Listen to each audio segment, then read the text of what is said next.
The upstairs bedroom was the quietest spot in the house, until my cousin asked me to give it up for her kids. That's right, not, "Hey guys, welcome back." Not, "Today's story will shock you." Just that. The moment this entire family vacation went from relaxing lake house weekend to Game of Thrones, but with more passive-aggressive comments about who's the real villain. And spoiler alert, the person who picked their room months in advance. Yeah, they're getting roasted. So, someone posted online about a family vacation gone horribly wrong. And let me tell you, the comments section is not holding back. Because this isn't just about a room. It's about who gets to be the martyr in a house full of people who love to play the martyr. And honey, the martyrdom Olympics were definitely in session. Here's the deal. Every summer, this extended family rents a lake house. Not enough bedrooms. No problem. 2 months before the trip, they all pick their rooms in a group chat. First come, first served. Simple. Fair. Or so they thought. Our narrator, let's call them Light Sleeper McLightface, picked one of the upstairs bedrooms. Why? Because it's the quietest and coziest room in the house. And if you're someone who gets migraines from lack of sleep, which, by the way, sounds like a nightmare, you need that quiet. Nobody batted an eye when they claimed it. Everyone knew where they were staying. The plan was set. The room was theirs. Then, on the second day of the trip, cousin shows up with a request. Asterisk, "Hey, can we switch rooms?" Asterisk. Why? Because she's downstairs with her 2 young kids who apparently treat the night like a WWE match. They're waking up all night long, and she thinks the upstairs room, asterisk the one Light Sleeper picked because it's peaceful asterisk, would help her kids sleep better. Now, I need to pause here, because at this point, I'm screaming. Not because cousin is asking for a favor. Fine, we've all been there. But because she's asking for Light Sleeper's room specifically, the one they picked months ago, the one they chose because it's the only thing keeping them from a migraine. And she's not asking nicely.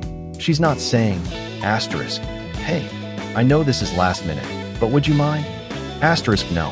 She's saying, asterisk, "Hey, I need your room because my kids are monsters." Asterisk. Light Sleeper, to their credit, said no. They apologized, explained they'd already unpacked, they needed that room, and they weren't comfortable switching. Which, honestly, that's reasonable. That's fair. That's not the hill to die on. But here's where it gets ugly. Later that night, a few relatives start side-eyeing Light Sleeper like they just committed a war crime. It would have been the nice thing to do, one says. Asterisk, she's got 2 kids to deal with, and you're just one person.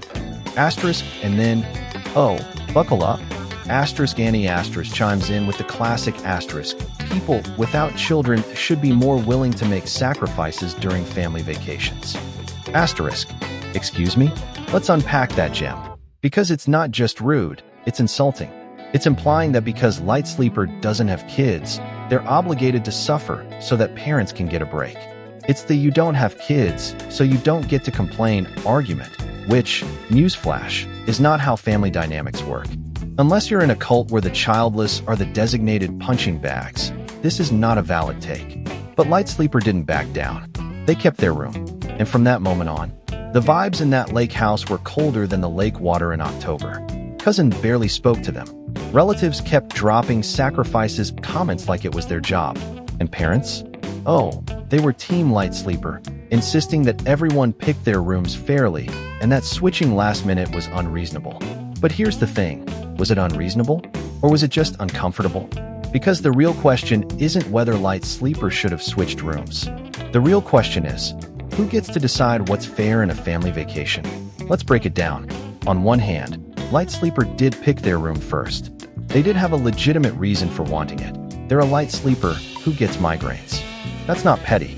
That's medical. If you've ever dealt with a migraine, you know it's not just a headache. It's like your brain is being squeezed in a vice while someone plays a kazoo in your ear. So yeah, they needed that quiet room.